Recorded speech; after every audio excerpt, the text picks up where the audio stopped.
Good afternoon, Kevin here, and where am I this afternoon? Well, let me just show you. Look at this church steeple. And I am outside of, I've got my notes here, because I've got to read them. It's the Church of Our Lady of Bloxham, informally known as St Mary's of Bloxham. Well, Bloxham is in Oxfordshire, and that's where I am this afternoon. And there is a particular reason why I'm here, and that will be revealed in a little while, a little story. I'm on my way to the Midlands for 4 or 5 days, so I just wanted to have a detour round here just to have a look at the church here. I'm at the side of a very busy road that cuts right through the centre of Bloxham, so I'm just standing a little bit off the road to try and cut down on the noise. So let me just have a wander around the outside and just show you this. Look at this incredible steeple. Just look at that. It's incredibly high. I've been here once before with my cousin Sue Blount, and again we came here for one particular reason, and that's the reason I'm going to reveal to you soon. As you can see, this is completely built of stone with these buttresses dotted all around. This one there was rather interesting, grotesque at the bottom of that little arch there. We'll have a look at that in a minute when we go round. Now I'm on the south side of the church, and this is the south porch, and it's sort of tucked away in a corner of this church. Now I can't get very far away from the church itself, and I'm standing directly underneath this yew tree, but look at the size of some of these windows. You can see that the stone is very, very weathered. In my notes it says it is noted for its 14th century tower and spire, which I've just shown you, which is claimed to be the highest in Oxfordshire. It is unusually large for a parish church, which it is. It's huge. The architectural historian Jennifer Sherwood described it as one of the grandest churches in the country. It is a Grade 1 listed building. So I've just come round to the east end, the southeast corner really, but look at the size of these windows. And there we have the tower again. It's going up there, huge. I think that's a zinc roof there on the chancel end, which is on the east end of the church. But this cemetery is huge. I had a little bit of a wander around just now, and we've got this beautiful copper beech tree. Just look at this. Isn't that stunning? But when you think it's actually finished, it's not. It carries on and on and on.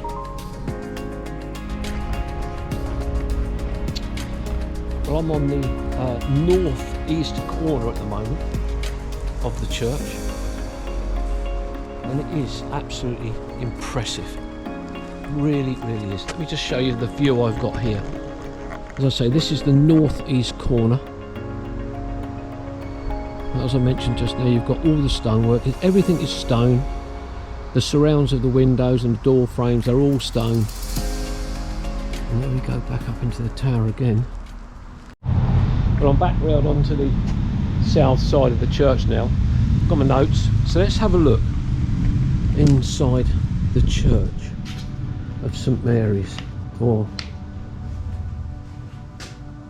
there we go, look at this doorway and this arch. Isn't that fantastic? Look at this on the ceiling of the porchway.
And as soon as you come into the church, you've got this very impressive font. Just look at that, isn't that stunning? Amazing timbers up in the roof.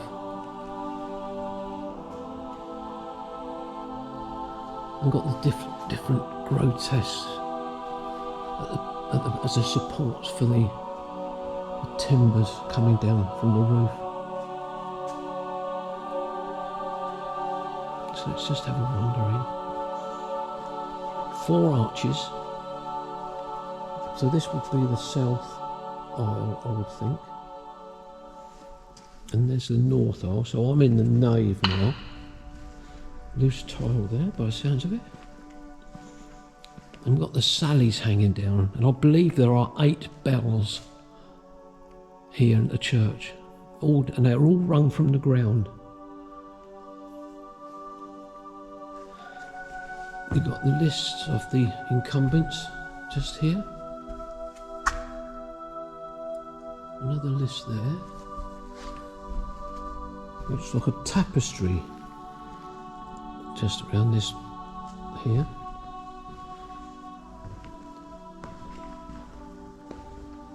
It reminds me very much of the church I went to in Edwinstowe in Nottinghamshire.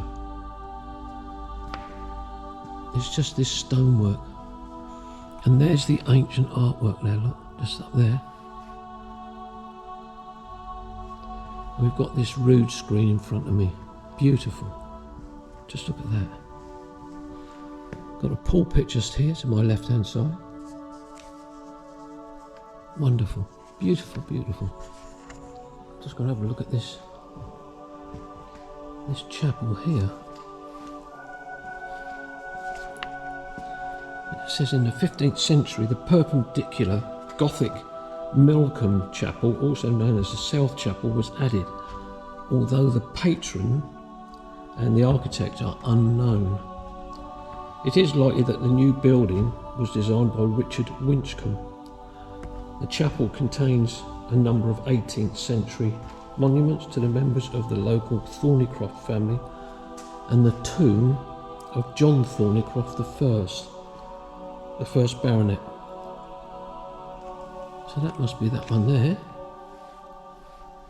And the information I've got, it says the church tower has a ring of 8 bells, which I thought it was.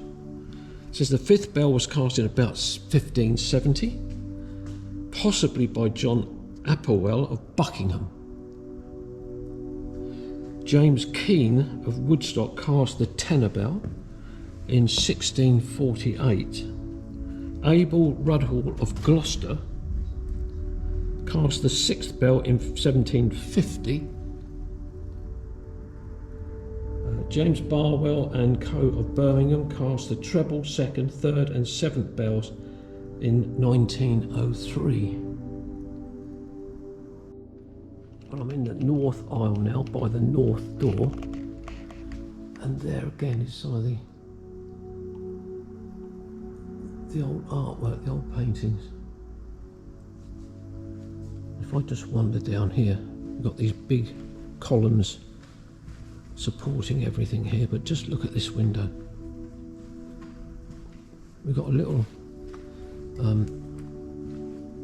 piscina there, a little doorway. I wonder where that goes, up there somewhere. Little tower perhaps. Just look at that, isn't that fantastic? Beautiful stained glass work there. So I just want now the last bit, go through the rood screen into the chancel. As I say, we've got the pulpit here just to my left hand side. We'll take a look in the chancel. Again, beautiful stained glass windows. Look at this little beautiful window just tucked in there, look at that. I think that must be 130. Organ pipes here, they are stunning. Look at those, beautifully done.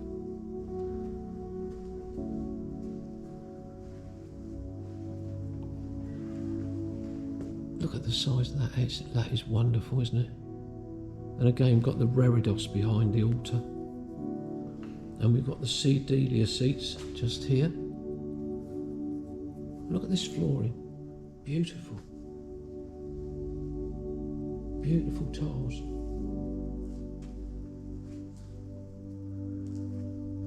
As I pan round, looking back towards the rood screen and back into the nave, this is a stunning church. Beautiful. We've got the choir seats here, left and right. Absolutely lovely.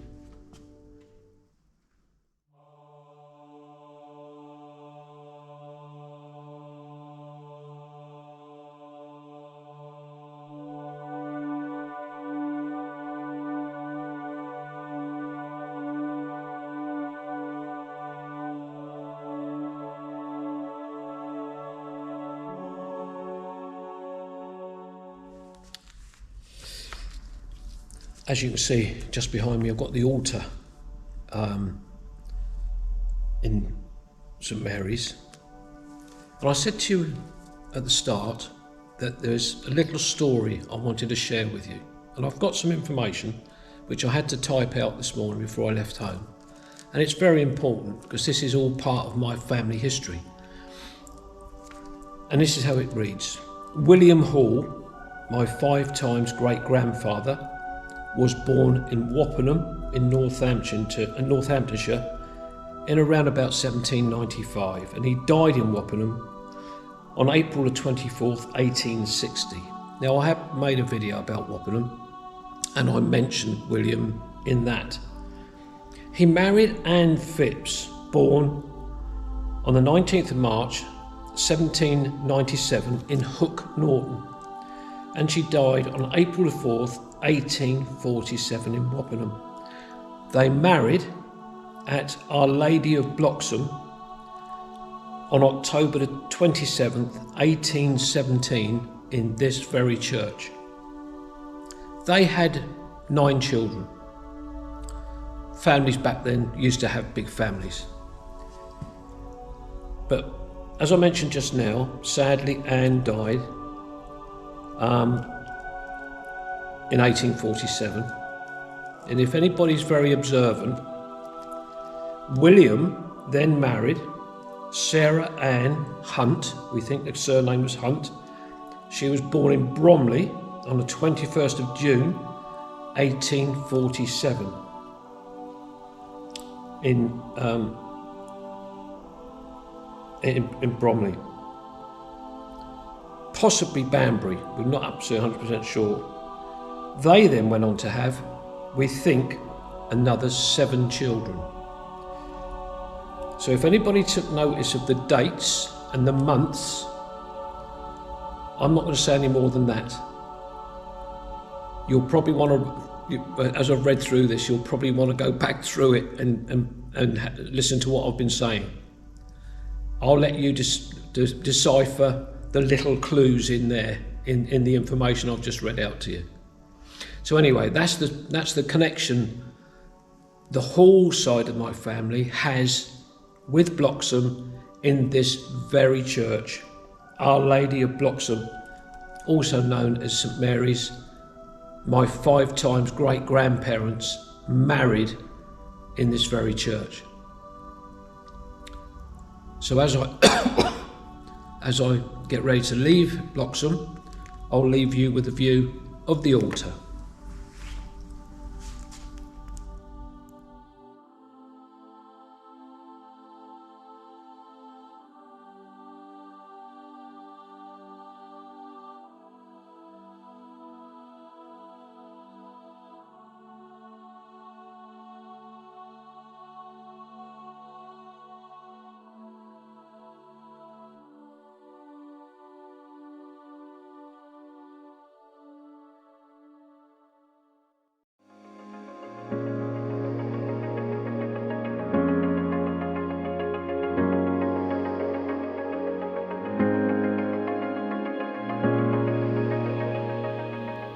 Hello, if you've enjoyed Kevin's video today, why not subscribe to his Kevin's Rambles YouTube channel, give us a like and follow us in the future, and we'll see you on the next one. Thanks a lot, bye bye.